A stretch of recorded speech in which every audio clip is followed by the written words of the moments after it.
انا كنت واحد البنت اللي عايشه في العائله الحمد لله سعيده. احنا كنا عائله صغيره، انا ويما وخويا وانايا.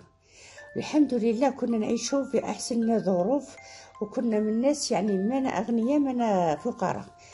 يوم بعد يوم كانت يما كي تتصرف هكذا، كان بابا عطيها مبلغ يقول لها انت اللي مشي الاكل تاع الدراري وانت اللي تصرفي في الاكل تاعهم. يما كانت تلم المال. في يوم من الايام حتى بابا كشرا، كان عنده هو من قبل عنده محل صغير، يعني قيسنا وقيس المعيشه تاعنا، وكنا الحمد لله نقرا ولاباس بينا. في يوم من الايام بابا رزقه ربي عاود شرا زوج محلات في المدينه، كان يبيع السيكل ويبيع الاحذيه، يعني بالاحذيه الفاخره، كان يجيبهم من الترك، كان بابا يسافر ويروح يجيب من الترك. الحمد لله ربي نعم علينا. ومن بعد احنا رحنا زاد شرينا دار كبيره الله يبارك، وعشنا فيها. ومن بعد بابا دخل لنا نقراو بالدراهم، عشينا الله يبارك بقرايتنا الحمد لله يا ربي. وخويا ثاني كان يقرا بالدراهم، كان يعرف بزاف، عند كي تعلم 3 لغات، الله يعرف 3 لغات. في يوم من الايام حتى كان عندي عمي، سافر عمي هذايا مع صحابه، حتى في الطريق حتى جانا خبر تاعو باللي دعمل حادث وتوفى مسكين. هذاك اليوم هو اكبر يوم في حياتنا، صدمه كبيره كبيره. وبابا مسكين حزن عليه بزاف بزاف، كان هو اخوه الصغير، ويما كذلك. يما تبكي وتقول له مسكين خلى هذيك المراه تاعو صغيره وعنده ولد صغير. روح يا يوم وروح يا يوم. بعد 2-3 يما كانت تحنينه بزاف وقلبها طيب بزاف، وكانت ما تخممش بزاف قدامها.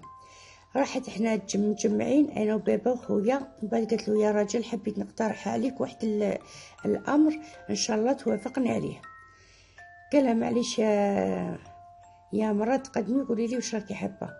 قلت له واش رايك، راهي دارنا واسعه وكبيره، وحنا ماناش عائله كبيره غير انا وبنتك ووليدك، واش رايك لو كان نجيبو مرت خوك، على بالك هي راهي مازال طفله صغيره مسكينه وما كاش اللي يخدم عليها، وعندها طفل صغير على بالك اصبح وليد خوك دوك يتيم، واش رايك نجيبوها ونديرها كي بنتي وانت ديرها كي بنتك، ونعيشوها ان شاء الله حتى وين بالك ربي يفتح عليها ويجيب لها وليد الحلال اللي مالا، وتقدر وليد خوك تخليه عندك انت تربيه.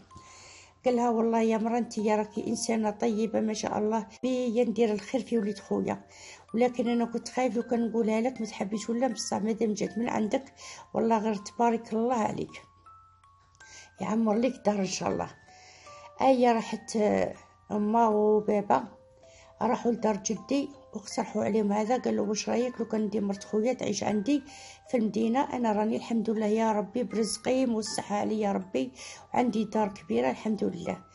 راحوا جابوا مرت عمي وجابوا وليد عمي ذاك الصغير كان في عمره عام، ومرت عمي مسكينه كانت مشيانه قريب تموت من قوه سوء التغذيه، وكانوا حاقرينها شويه دار جدي، يعني تهنات من ديك الدار. جات قالت لها يا خالتي والله ما ننسى لك هذه المزيه، الله ربي ان شاء الله يكتبها لكم في ميزان الحسنات.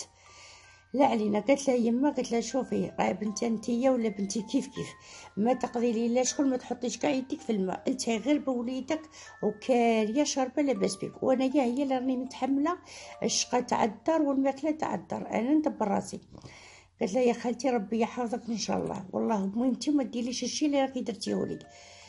بعد ما جاز عام قعدت مرت عمي تما، ومن بعد رفتت صحتها الله يبارك وبياضت وزيانت، ولات اللي شوفها يقول ما كاش منها، هذه هي تبدلت يعني 100%. في يوم من الايام جات مرت عمي الصباح هضرت مع يما، قالت لها واش رايك يا خالتي، انا حابه نخرج كاش ما نتعلم الصنعه في المستقبل تاعي، انني مازلت صغيره كي تشوفي فيا 20 سنه، يعني مازلت صغيره، حابه نخدم وندير المستقبل ليا ولوليدي. قلت لها يما وليدك راهو واحد منا، ما تخافي على مستقبل، ولا حبيتي تخدمي ليك اخدمي بنتي وتعلمي ما فيها والو، سيري وروحي حوسي على خدمه على جال باش اما تخرجي شويه من هذا الحزن تاع زوجك. بدات مرت عمي كل صباح تروح وجبت مسكينه توجد القهوه دايرتها كي شغل وحده منا، وانا مرت عمي هذه درتها كي شغل اختي، احنا كنا في نفس اللاج، هي تكبر خويا بعامين فقط. في يوم من الايام حتى وحنا جالسين بدات مرت عمي تخرج وتجي راني نخدم لا علينا. في يوم من الايام تجمعنا حنا نشربوا في الشاي، وهو بابا حتى قال لنا حبيت نقول لكم واحد الشيء اليوم. يما قالت له تفضل. قال لهم انا راني حاب نتزوج، نعاود الزواج. ويما قالت له واش راك تهضر، راك تتمسخر ولا من نيتك؟ قال لها كيفاش هذه تمسخره فيها، قلت لك راني حاب نعاود الزواج، والزوجه اللي راني حاب نتزوجها هي مرت خويا، يعني المراه اللي جابوها للدار. ويما ضبحت قالت له واش راك دير يا راجل، هذا الطفله ماشي قلت لك بنتي وراني نربيها وانا اللي جبتها لداري ودخلتها لداري، واش راك تهضر ولا؟ قال لها ما عندي ما نهضر معاك، المهم وافقي لي وسنيي لي على الكواغط باش نعاود الزوجه الثانيه. قال لها راني خارج وكي نرجع نقد نلقى الامور تهدأت، يعني مهدنين، المهم باش تعطيني رايك وبدون رايك انا نتزوج بها.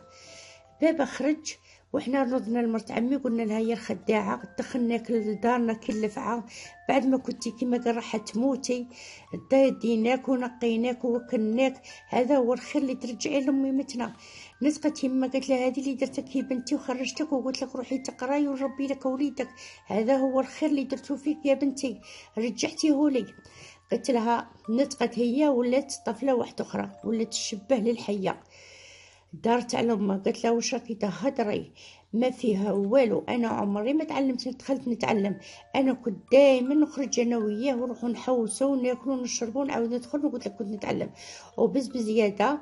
انا ما فيها والو، راجلك عنده الحق بيتزوج، وانا وين نلقى راجل كيما لوسي يعني خو راجلي اللي يرفد لي وليدي، ما كاش راجل احن من عمو، وانتي لا حبيتي اقعدي معززه مكرمه، نعم لك كالوالده، نديرك شغل اميمتي، بس راجلي يبقى ليا. يما مسكينه اغمي عليها بعد ما سمعت هذا الكلام، ما امنتش ودنيها وما امنتش عينيها واش راهي تشوف. خويا جا راح يضربها ومن بعد خرج استغفر وخرج قال لها يا اللفعه انت اللي ربيناك، انت انسانه خداعه وناكره للخير. المهم هذيك الليله يا خواتاتي والله ما ننساها طول حياتي، لو كان شفت امي مسكينه بعد ما اغشي عليها وما امنتش كامل، ولات تبكي وتقول انا اللي دخلت اللفعه لداري وشداني، كنت نخليها تروح، لكن انا غلطتني عليك انت يتيمه ما عندها لا والديها لا حتى واحد تروح ليه، انا قلت معليش نربيها وندير الخير، هذا هو اللي يدير الخير يا الناس. فيهم بعد بابا حتى من بعد رجع في الليل، قال لها هكذا نهضرت لك عز وانتي بعثتي لي وليدك باش يضربني. قالت له كيفاش نبعث لك وليدي، انا نبعث لك وليدي، انت الشي اللي درتو وليدك ما تحملوش، وسقتو هذه اللفعه اللي يتيمه جبتها وربيتها وعطيتها لك كما قال كي طفله خدعتوني ضربتوني في ظهري، حسبي الله ونعم الوكيل. قال لها نقول لك ولا ما نقولكش، ايا روحي راكي مطلقه. يما بعد ما سمعت الطلاق هذاك انخلعت، قالت له طلقني على جال هذه، طلقني على يمة وليدتك، انا اللي رفدتك، انا اللي عيشتك، انا اللي لمت لك الدراهم بحليت المحلات وكبرت. قال له خرجي عليا وما تزيدي حتى كلمه، كي انتي كي ولادك ما نسحقكمش. استغفر الله. ومن بعد بابا في الليل حاوزنا انا ويما وخرجنا، كي خرجنا ما عرفناش وين نروحو، رحنا لدار جدي. كي دخلنا يما كانت حشمانه بزاف بعد 30 سنه زواج، يجي بابا ويتلقها على بمجرد على مرا دارت فيها الخير. لا علينا بتنا ديك الليله، وبعد عيطنا لخويا قلنا له ما تروحش للدار هذيك، او بابا طلق يما ورانا خرجنا كاع من ديك الدار وخليناها لهذيك اللفعه هي ووليدها، بصح حسبي الله ونعم الوكيل. في يوم من الايام سمعت خالتي كانت عايشه في الخارج، عيطت ليما قالت لها مفاتح راهم تمتك عند بابا، قول له يعطيهم لك ودي وليداتك وروحي عيشي انت، انا مانيش عايشه فيها، تعرفي بلي انا عايشه في الخارج، عيشي طول حياتك ما نحوش كامل عليها. هزتنا يما وداتنا، وكانوا خوالي وجدي الحمد لله يا ربي عندهم مال والحمد لله، كانوا يساعدونا في المعيشه ويساعدونا في القرايه. وبعد يوم انا في ذاك العام سقطت ما جبتش الباك، وخويا كمل قرايته الحمد لله يا ربي وتخرج استاذ 3 لغات، اصبح يخدم ما شاء الله والراتب تاعو مرتفع، واصبح هو اللي عايش فينا، عايش في امينتي، يعطينا كل واش نحتاجوه.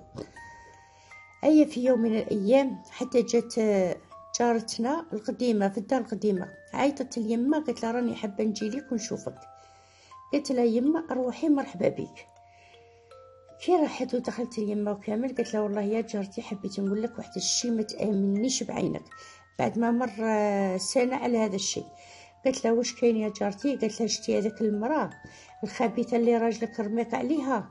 والله واش انتي ما تامنيها، راهي ديما في الليل. قالت لها راجلك كي يروح يسافر قالت لها هي يجي ليها صاحبها ويدخل ليها بكل سهوله، ديما هكذايا صاير. وراجلك لا خبر، والدراهم اللي دايما يخدم ويتعب فيهم راه ياكل فيها غير هذاك عشيقها وهي. يما رغم اللي طلقها راجلها وكانت عشرة بينها وبين زوجها والله ما حبت عليه. قالت هو يستاهل ربي انتقم لي منه، بصح ما حبتش على راهي تلعب به. راحت قالت له اختها لبنتها، ومن بعد بنتها قالت لها يا يما دوك كيفاش نديروا لكم نروحوا نحكيوا له ما امناش، يقولنا غير راكم حابين تطلقوها بالعناكم تكذبوا عليها. ايا جا خويا حكينا له، كي حكينا لخويا قلنا سهل هذا الامر ما كان والو يا اخي، تعرفوا جارنا فلان هو اللي راه مقابل دارنا، دوك انا ندبر راسي وانا نعطي الدليل البابا. راح خويا عيط لصاحبو حكالو كامل القصه واش راه يصرى. قال له صاحبي انا ديجا راه عندي كاميرا، اروح دوك هاتيك حنايا نصوروها باش يكون عندنا الدليل، لا حكيت لباباك لازم يكون عندك دليل. قالوا حسن والله غير هذه خطه هي. راح خويا وصاحبه بداو يستناو داك النهار كان بابا مسافر حتى يشوفوا في عاشقه يتسلل ليها جوايه المغرب هكذايا مع الليل، يدخل عندها ويبات والصباح يروح نورمال. صوروا خويا.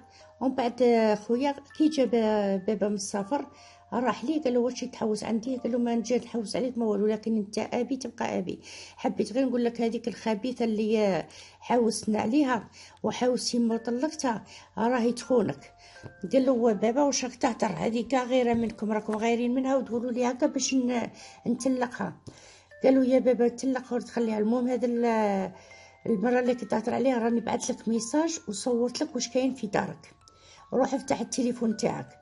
لما فتح الهاتف تاعو وشاف ذاك الفيديو الراجل كيف العاشقه يتسلل الى البيت، بابا ما امنش، قال دوك نروح نقتلها ودوك نذبحها ودوك. قال له وليدو يعني انا قلت له يا بابا لا واش راك دير هكذايا؟ ما دير والو، تروح نتايا كيما قال تقتلو ولا تقتلها، هو عايش الراجل عايش لاباس بيه. اروح لازم دوك هديك اصبر، روح قولها بلي راك مسافر، ومن بعد روح لجارنا هذايا لازم نحكموها متلبسه. بابا مسكين تقلق بزاف، ومن بعد صبر وقال لازم نجيب دليل، عندك الحق يا وليدي، انت لو ما جبتليش دليل ما نامنكش. راح ليها كشور ما كان والو، قال لها يا مرا دوكا جاتني سفر طارئ، قال لها لازم دركا تجيك نروح لتركيا ولا على الاقل راني حنغيب واحد الشهر، انت المهم تهلاي في وليدك حتى نرجع. قالت له ما فيها والو روح، المهم راك رايح روح طريق السلامه. هو بابا رفد فارسو كانه حقيقه رايح للسفر وخرج. ومن بعد من الاخر عقب حط الفريسه تاعو في المحل، ومن بعد جا مع خويا. كي جا مع خويا لهنا قعدوا يستناو حتى شافوا عاشقها جا. بابا شافوا بعينيه ما امنش، قالوا روح لي، قالوا بابا وليدو لا يا بابا استنى على الاقل نص ساعه باش نقبضوهم متلبسين. قعدوا واحد نص ساعه هكاك، ومن بعد اتصلوا بالشرطه. كي اتصل بابا بالشرطه قال لهم روحوا عندي زوجتي تخون فيا، عطاهم العنوان جاو. كي دخل بابا دخل مع الشرطه، كي دخل يعني حكموهم في غرفه النوم هي وياه متلابسين. بابا شاف كلش بعينيه. في ديك الدقيقه بابا مسكين طلع له الضغط كيما حنايا نقولوا لاطاسيو، مسكين طاح. كي طاح في غيبوبه. رفتوا الشرطه للمستشفى، وهذيك المراه وعاشقها قبضوهم دخلوهم للحبس، وهو مسكين قعد ضربته لاطاسيو تشلل نصف الذاتي، يعني رجلو ويدو كامل نصف الذات. قعد بابا مسكين هكذا ما يتحركش وما يهدرش، ما يقدر لا يتحرك لا يهدر، ويمشي على الكرسي متحرك. يما كي سمعت هكذا وكامل وحكينا لها كامل قالت له مادام باباكم يبقى باباكم. رسلتني انا واختي، جيت انايا وخويا، عفوا انا وخويا، ومن بعد رحنا. شدينا بابا بقينا ندوه يدير السبور، وانا يلا نوكلو نشربو انا متهليه فيه انا كلش. ومن بعد بابا ولا بشوي بشوي بشوي حتى ولا غير بشويه يهدر، وبدينا نديرو له الرياضه الحمد لله يا ربي. بعد ما تعافى ولا بابا يبكي ويطلب لنا في السماح، وقلنا هذا الذنوب تاعكم، انا عينيا كانوا مغمضين عليكم وليت يماكم ماشي نشوف فيها. المهم طلبوا السماح من يماكم وقولوا لها لا ترجع ليا. احنا رحنا ليمانا وقلنا لها شوفي بابا هو يطلب منك السماح وقال لك لا تجي تعيشي معايا، انا غلطت في حقك وسمحي لي على الشيء اللي درتو فيك.